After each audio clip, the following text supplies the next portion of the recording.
A big hello and a very warm welcome to Brand Equity with me, Sonali Krishna. And I'm sitting with a very unique guest. She's all woman and all digital. And her journey began about 10 years ago, and she's a force to reckon with when one talks of, whether it's digital brands or digital media or just pure play digital.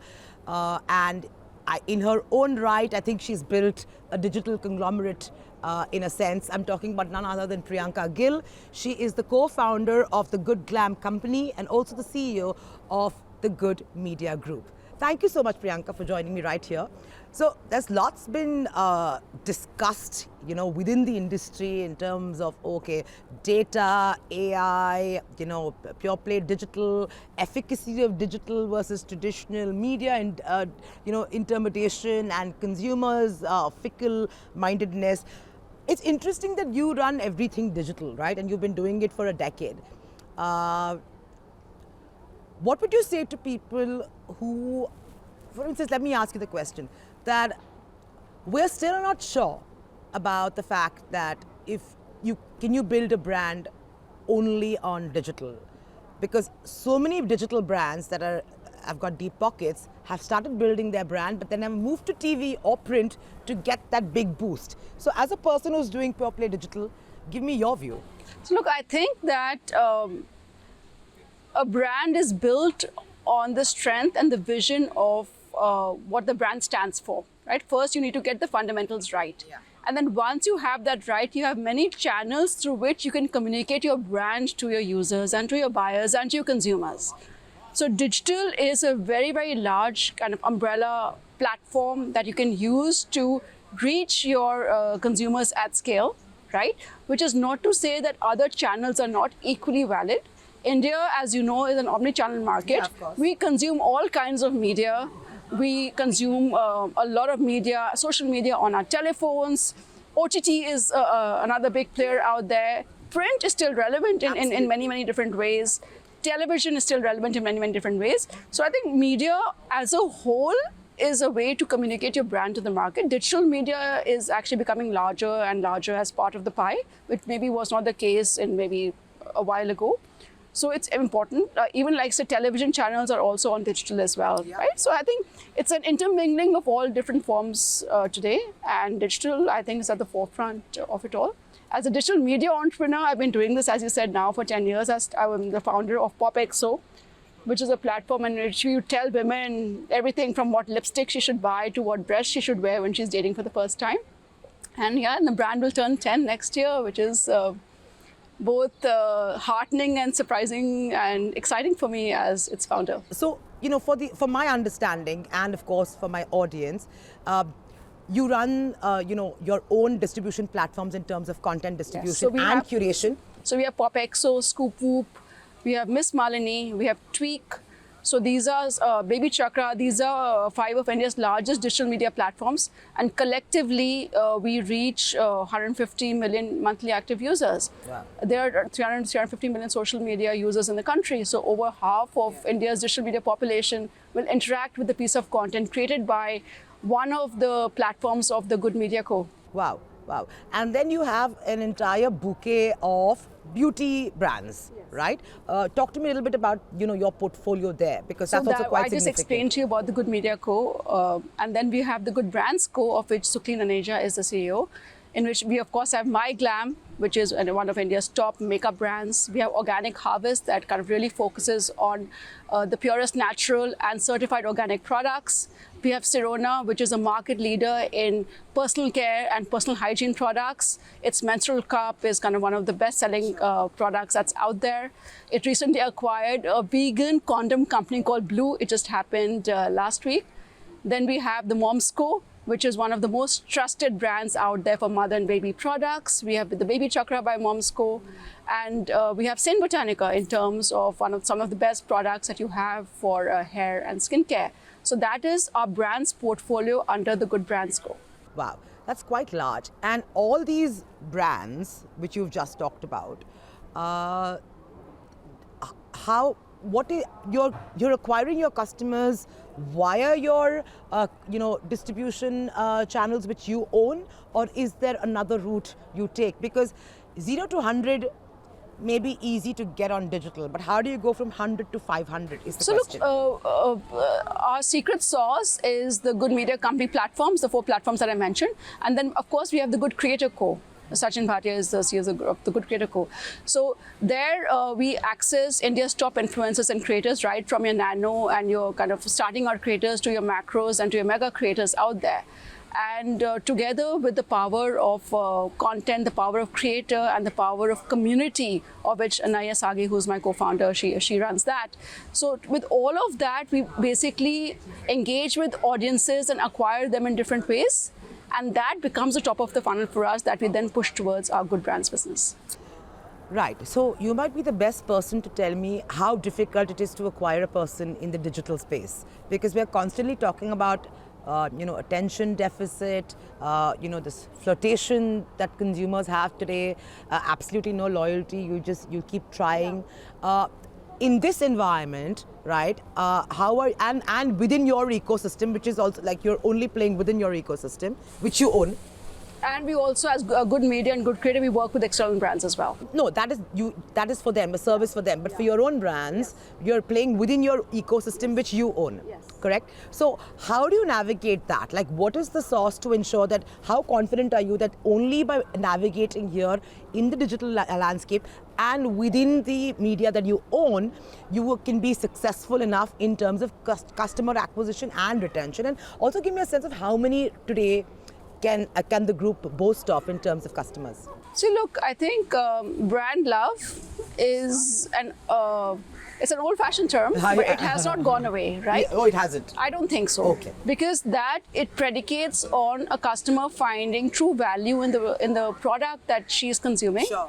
And there's no substitute for a good product, right? You have to get the product market fit right. No amount of marketing in the world can make up for a bad product. And that's an old kind of truism, and it holds true even today. So once you have that right, digital media gives you many, many forms of amplification and reconnection with the user, right?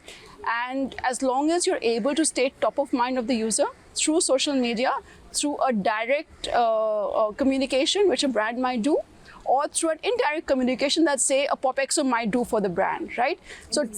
So for example, say we are doing a story on 10 things a girl thinks about when she has just broken up with a boyfriend. Yeah.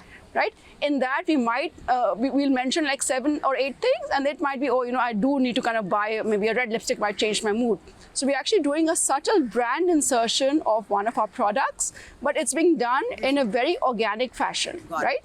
So having access to all these media platforms allows us to really do that at scale. Right. And we can do that with consistency, we can do that with volume, and we can do that in a way that is helpful to the user, great for the brand as well. Sure. So I think modern marketing stories and modern media stories will actually become about this. How can you organically insert brands into products that is not obtrusive for the consumer, but actually helpful and engaging for the consumer? Are you then suggesting, Priyanka, that if I open any of your own media IPs, I won't get that irritating pop-up where I'm looking for that X button, right? We all get it across websites. I don't know why people still think that is important. Look, see, honestly, not to kind of programmatic advertising and pop-ups, as you will, are an important way of how media platforms monetize today. I think the trick lies in it being as seamless as possible and not intrusive upon the customer journey. It is intrusive. It is intrusive. But again, it's also one of the realities, right? Consumers love free content. That's right? true. So then at some point, like you got to trade off. Exactly, right? But I do feel that as media brands and as platforms, I think the industry has really moved on, and it's becoming very interesting to see the intersection of where brands and media and creator and community, all of it lies. And at the Good Glamm Group, we have the kind of the privilege of actually doing that at scale. Right. In terms of, I know that your media-owned businesses, and you said PopXO is about finishing 10 years now, so congratulations Miss on that. Malini is just finishing 15 years this year. Yeah, so I think they have at least a decade plus experience, right?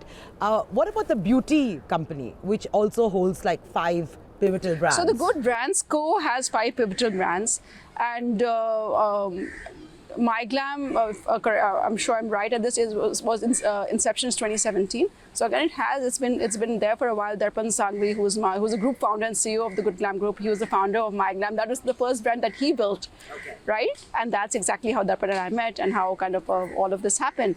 So while the Good Glamm Group itself might just be 2 years old now, but between Darpan, Naya, and myself, I mean, it will almost be like 2 decades of experience that we have in building our own brands over time. How has that been in terms of, acquiring brands or creating brands and then getting it up to scale as a startup, right? And you are currently competing with companies which have very deep pockets and also are trusted names in people's heads because they are big MNCs. How has that journey been, and what is the road there you have taken to ensure that you beat the competition, or at least have the right to play and win in the consumer space? See, look, honestly, I think we are a very, very interesting test case, right? In 1 year, we aggregated around 11 companies, which meant getting 11 founding teams together. And against all conventional wisdom, it should not have worked. True. Right? But it did. So of all the beauty and personal care brands that we acquired, they've all grown between 200 to 300% post-acquisition. There was a lot of value add that the Good Glamm Group ecosystem added to those brands. Maybe they were a marketplace brand and we showed them, we helped them kind of become stronger in DTC. We gave them offline distribution. We have 60,000 points of sale on offline distribution. So that ecosystem effect has been very, very beneficial. And that's what, it's been a very, very successful strategy for us, which is kind of almost a global first in many ways. At some point, content to commerce was thought of as this unicorn that would never exist, right? And it would never be seen to work at scale. At the Good Glamm Group, we've shown how the journey from content to commerce can be, you can do it at scale and it would really, really work, which is again another global first. How creators basically come into it, how community comes into it. So like to answer your question, it has been very interesting. So 2021 is when we kind of, it was a year of acquisition. 2022 was a year of consolidation. And 2023 is when we're looking at how we kind of turn towards profitability. So, which is FY24, you're looking at profitability, right? That's basically the goal that we have. Yeah, yeah. How far away are you in terms of getting to that, becoming black? There are 3 Ps that every late stage startup has. And the 3 Ps are profitability, profitability, profitability. And that's the only North Star metric that all of us are looking towards. And that's really, really true, right? And generally, as a market, I think the Indian consumer is finally coming of age. We crossed the 2,500 GDP per capita kind of mental mark that was there. And I think all things going well, I'm extremely bullish about where we will all be in the next few years. Fair point, but my question is, we've also seen a lot of startups. I mean, you're obviously playing the long game, right? You're not here for come in, build it to some point and exit and make your money and chill. So, but a lot of people are doing that, and which is where we're seeing there is a problem, which is why the startup ecosystem is in a bit of a flux. So, as a founder who's done this a decade ago and has put your skin in the game and is still, in it. I'm not sure if you're looking at an exit. Last I heard, you're looking at an IPO, right? So clearly here for the long term, and we need such founders and entrepreneurs. Do you see, what is your view of the startup system? Honestly, I think the purpose of an entrepreneur as a founder, it is to build companies and brands that last, right? And again, Darpan Sangvi, our group founder and CEO, he's a huge believer that we are here to build brands that last over lifetimes, right? And at the Good Glamm Group, that's the only thing we look at. Agreed, but put on the industry hat. The game is chasing valuations, right? And exiting at the right time. I think investors have, a lot of what the industry does is dictated by what the investors actually give money to, right? So there was a point when investors were like, hey, grow at all cost and let the bottom line be damned, right? So you're saying the direction came from there? Yeah, absolutely, right? And investors were basically valuing you for the growth that you gave, and they were not really asking you the cost of growth at that time, right? But that was a different world. Today, investors are like, hey, show me the bottom line. And that's the moment that's... And why have they started doing that? Is it because the funds are drying up? No, there's a lot of dry powder all there, but I think that's chasing the right kind of money, it's chasing the right kind of founder and the right kind of companies.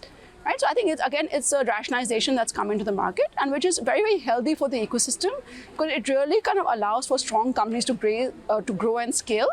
And that's a law of nature as well. No, but I want to actually go back and pinpoint and blame in terms of, if you're looking at the current state of the startup ecosystem, would you say the VCs are the ones who should be pulled up? No. Because of their myopic view and greed and gluttony. So I am no one to kind of... You may not, but how could you say you're not? You're a founder who's actually stuck it out. All I'm trying to say is that the market finds value in what is awarded and rewarded. If the valuation game is what everyone is going after, all of us played that game, I played that game, everyone's played that game, right? And now kind of it's a very clear direction where founders are really looking to build profitable businesses, and that's pretty much what all of us are doing right now. That's why. Where did the trigger come from? Why the shift? So look, I think there was a time when there was a 0% interest, right? Interest rates are now like 6%. Capital has changed. The macro economy has changed. There's been so many kind of macro changes that are out there. And that's really affected how capital markets behave, even at a startup level as well, right? So there are a lot of macro changes that have come in. And also, look, everyone is a rational player in this ecosystem, right? And everyone is there to actually create value. And as long as you give that to all the players, be it an investor, be it a founder, we're all here to create value, right? And because of the macro changes, and I think it's a very welcome step that we're all taking, because now I really feel that the move is towards building for long-term value, sure, which is where I would say the true value is. You know, you've also stated that in the coming years, you see yourselves as the first global beauty company, right, to come out of India. How are you going to be actually executing that? I mean, and position and establish yourselves in markets which are very different in terms of just skincare, in terms of skin complexion, and also beauty behavior. So look, I mean, interesting that you picked up on that. Look, you have beauty conglomerates that have come out of all parts of the world. Sure. Japan has had it, Korea has had it, China of course has, France has, even the US has. We haven't seen one actually come out of India for the world. And that's a great ambition, I think, that we have set for ourselves as the Good Glamm Group. To your point about how we do this, it's basically, I mean, how does any company get built? You look at the market and you see what is the best that you can do for the market, and then you go into it, right? So I think it's a great ambition that we've set for ourselves as the Good Glamm Group. Which markets? Would you first look at markets akin to India so it's easier to play, and then go into markets which are very different from us? So I think, to be honest, we have an international division that's based out of the UAE. Okay. Some of our brands, that makes sense. Some yes. of our brands are already present on shelves out there, right? And I think we will be in conversation, and you'll be able to see the next moves that we make, but we're extremely bullish about what the future holds. So the Middle East is definitely one play, and of course I would assume other neighboring places which are... Of course, I mean, you're going to be the first call that we make. Okay, and in terms of India, right, beauty suddenly becomes such a big deal than it was earlier, right? Everybody has a view on beauty, minimalistic beauty, over-the-top beauty, and I guess different parts of India are beautifying themselves differently. What are the trends you're seeing in terms of makeup? Look, beauty, we have to remember that given the population size of our country, we still are quite a brand-poor market, right? There's space for a lot of brands to come. In the beauty industry, we've seen a plethora of brands that have entered the market. And I think it's fantastic for the customer because it gives her a lot of choice. And that only makes the market stronger. In terms of when you're looking at the beauty customer herself, she is as evolved as her counterparts in any part of the world. She has access to the same social media. She is equally aspirational. She is value conscious for herself. Right? Value conscious for one woman would be very different versus what it means for, but they both are value conscious. Yeah, sure. They're price conscious, but they want kind of maximum kind of benefit from their product. It's a very evolved beauty customer. And in India, you're saying? Absolutely. And she's also looking for, clean beauty, for example, she's thinking about the environment. She's Really? thinking, absolutely. And because you'll see, and also just notice what the brands basically kind of talk about. You will talk about brands saying, hey, like for example, all our products are PETA certified, right? So brands basically respond to customer demand. And all of us are talking about things like clean beauty, and we're all there because that's basically what the customer wants, which kind of points to the fact that it is a very evolved beauty customer that we're dealing with. And she might be sitting in Bombay, or she might be sitting in Surat or in Delhi or wherever, but she has access to the same social media. And hence the behavior is homogeneous? Not homogeneous, but I think the aspiration is she really wants best for herself, right? And it's a very aspirational customer that you're looking at. Who are you catering to? Are you catering to the premium customer? Are you catering to the middle of the pyramid? So given that we have such a wide variety of brands, even if you just look at the My Glam brand itself, right? So in the My Glam brand, we have Manish Malhotra Luxury Makeup by My Glam, which is kind of a uber luxury customer, which kind of deals with a high-end customer that you might have. That's couture makeup. That's when she's kind of really looking to kind of splurge. Then you have My Glam itself, which is kind of our aspirational kind of brand. And then we have Pop Exo Makeup by My Glam, which is your real entry-level products, your first makeup get priced very, very competitively. So we really, as the Good Brands Co within the Good Glamm Group, across all the different brands that we have, we're trying to kind of reach different consumers through different offerings. What would you say is your biggest headwinds going forward to make it A, profitable, B, go the IPO route, C, expand your portfolio, go international? I mean, there are so many tall ambitions here. What would you say are your biggest fears, challenges, headwinds, insecurities? So I think, look, and also ask you about opportunities. So I think, look, honestly, the flywheel that we have built, that is predicated on content, creator, commerce, and community, is something that we built at scale, right? And it truly is a global first.